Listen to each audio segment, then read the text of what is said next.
ये जो प्लेट में दो तरह के जो नाश्ते बने हुए दिख रहे हैं, उसमें ख़ास बात ये है कि एक ही स्टफिंग से बनाए गए हैं। रोल्स बहुत ज़्यादा क्रंची बने हैं और इससे भी अच्छी बात कि बहुत ज़्यादा डिलीशियस है खाने में भी। कचौरी भी बहुत ज़्यादा क्रंची बनी है। साथ ही ये मैदे और आटे के मिक्सचर से बनाई गई है और साथ ही बनी है बची हुई हमारी कुछ सब्जी है, दाल है और चावल है, इन्हीं के मिक्सचर से बनाया गया है। तो कैसे बनाया है इसकी recipe just and spices with Deepti के साथ आज मैं शेयर कर रही हूँ। इसे बनाने के लिए सबसे पहले मैंने पैन में तेल गरम किया है और उस तेल के अंदर जीरा, साबुत धनिया और सौंफ ऐड की है। साथ ही मैंने इसमें आधा चम्मच हींग डाली है। हींग ज़रूर से डालिएगा, इससे इसका टेस्ट अच्छा आएगा और हींग थोड़ी ज़्यादा ही डालनी है।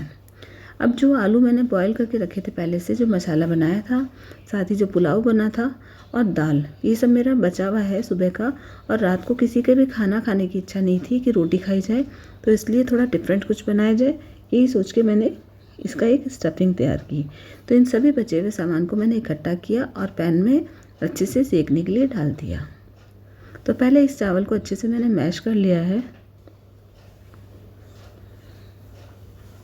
अब इसे अच्छे से, अभी ये बिल्कुल गीला गीला सा दिख रहा है दाल की वजह से, तो हमें इसको बिल्कुल अच्छे से सेकना है और इसका पूरा पानी सुखाना है।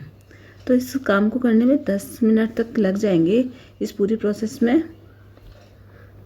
तो तेज़ आंच रख के हमें बराबर इसे चलाते रहना है। अब मसाला इसमें ऑलरेडी पहले से डला हुआ है, पुलाव में भी है, दाल में भी है और आलू की स्टफिंग के लिए भी मैंने बनाया था, उसमें भी डला था। तो मैंने इसमें सिर्फ लाल मिर्च और नमक ऐड किए हैं। साथ ही कुछ काजू और किशमिश डाले हैं ताकि इसका टेस्ट बिल्कुल चेंज हो जाए। तो मसाला मैंने बिल्कुल बेसिक रखा है, कोई गरम मसाला ऐड नहीं किया है। अब सेकते सेकते इस पैन ने थोड़ा सा तेल छोड़ दिया है जो पुलाव वगैरह में था, तो इसलिए मैंने इसमें बेसन ऐड किया है। यहाँ पे ये भुना हुआ बेसन है, आप चाहें तो कच्चा बेसन भी ऐड कर सकते हैं। यहाँ ये इसकी स्टीम में पक जाएगा और थोड़ी देर सेकने के बाद ये बिल्कुल पैन छोड़ देगा इस ढंग से और बिल्कुल अच्छे डो की तरह इकट्ठा हो जाएगा। बस हमें गैस की आंच को बंद कर देना है। अब आटा लगाना है। इसके लिए मैंने 3/4 कप मैदा और 3/4 कप ये गेहूं का आटा लिया है। आप चाहें तो पूरा मैदे में भी इसे बना सकते हैं। अब इस आटे में मैंने टेस्ट के अकॉर्डिंग नमक डाला है, साथ ही अजवाइन ऐड की है।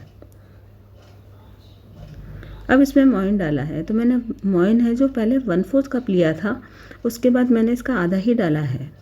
तो जैसे हम मठरी वगैरह बनाते हैं, मोइन डालते हैं, उसी हिसाब से आप मोइन इसमें लगा सकते हैं। मैंने इसका आधा ही डाला है। 1.5 कप टोटल आटा है। तो इसे अच्छे से मिक्स कर लेंगे। मैदा और आटा मिक्स करने से इसका टेक्सचर मैदे जैसा आता है, तो वो उसका टेस्ट अलग आता है। सिर्फ आटे में बना सकते हैं इसे, लेकिन उसका टेस्ट थोड़ा डिफरेंट हो जाता है, इसलिए मैंने दोनों को मिक्स करके बनाया है। अब पूड़ी की जैसा हम इसका आटा लगाएंगे, यानी थोड़ा सा सख्त हो और रोटी जैसा सॉफ्ट नहीं होना चाहिए। आटा लगाने के बाद इसे ढककर थोड़ी देर के लिए हम रख देंगे। अब स्टफिंग ठंडी हो चुकी है, तो इसकी हम इक्वल साइज़ की बॉल्स को कट कर लेंगे। देखिए मोइन इतना ही लगा है।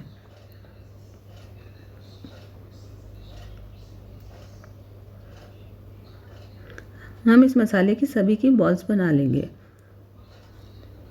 पहले मेरा इरादा इसकी कचौरी ही बनाने का था, फिर अचानक से मूड चेंज हुआ, तो मुझे लगा कुछ डिफरेंट शेप बनाई जाए तो बच्चों को भी टेम्पटिंग लगे और खाने में भी मज़ा आए। इसलिए पहले मैंने 2 कचौरी बना के इसे रख दिया था और इसके डिफरेंट शेप ट्राई की, तो वो कुछ इस तरीके से थी। इसमें आटा मिक्स होने की वजह से हमें पानी लगाने की ज़रूरत नहीं पड़ेगी और अच्छे से ये सील हो जाती है, या फिर आप पानी लगा के भी कर सकते हैं, ताकि जब फ्राई करें तो मसाला बाहर ना आए।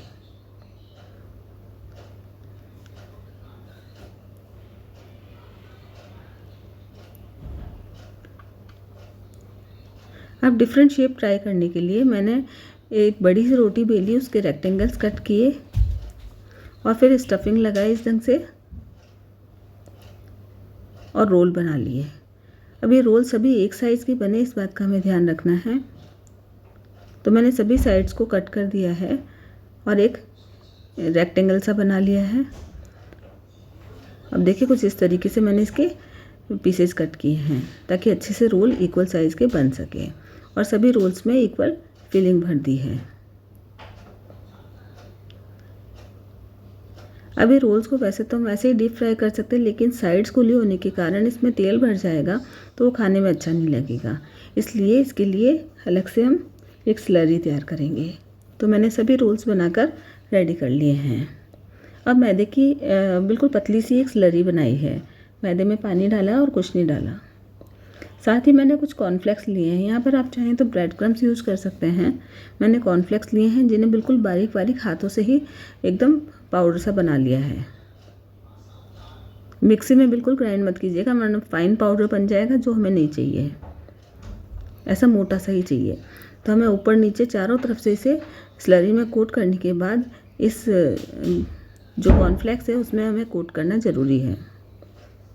इससे दो फ़ायदे होंगे कि एक तो अच्छे से ऊपर से क्रंच आएगा और टेस्ट भी इसका बहुत ज़्यादा अच्छे से बढ़ जाएगा।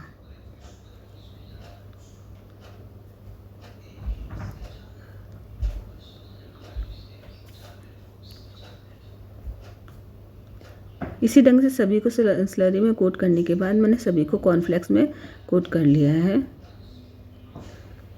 और सही में बचे हुए चीज़ों से इतना अच्छा नाश्ता बना है कि एक बार आपसे भी कहूँगी कि आप ज़रूर से इसे ट्राई कीजिएगा। बहुत ज़्यादा डिलीशियस बनता है। मैं वैसे इस मसाले से और भी बहुत सी चीज़ें बनाती हूँ। ये स्टफिंग रेडी होने के बाद आप चाहे तो नॉर्मल पराठे बना सकते हैं, चाहे आप किसी ब्रेड के साथ में स्टफिंग के रूप में दे सकते हैं इसे। अब तेल गरम करने के बाद इसे मैंने फ्राई होने के लिए रख दिया है। यहाँ पर आप चाहें तो इसे एयर फ्राई भी कर सकते हैं। मैं बहुत बार इसे एयर फ्राई भी करती हूँ, तो उससे भी बहुत क्रंची बनता है और कम तेल में बन जाता है। पर आज कुछ मौसम अच्छा था इसलिए लगा, और रोटी भी नहीं खानी थी किसी भी बच्चे को, तो फिर लगा कि कुछ डीप फ्राई करके डिफरेंट ट्राई किया जाए, और सबको बहुत ज़्यादा पसंद आया।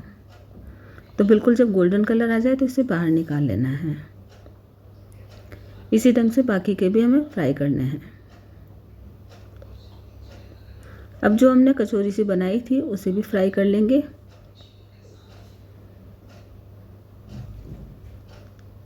तो आप इसे दोनों तरीके से, एक ही फिलिंग से आप किसी भी शेप में बना सकते हैं।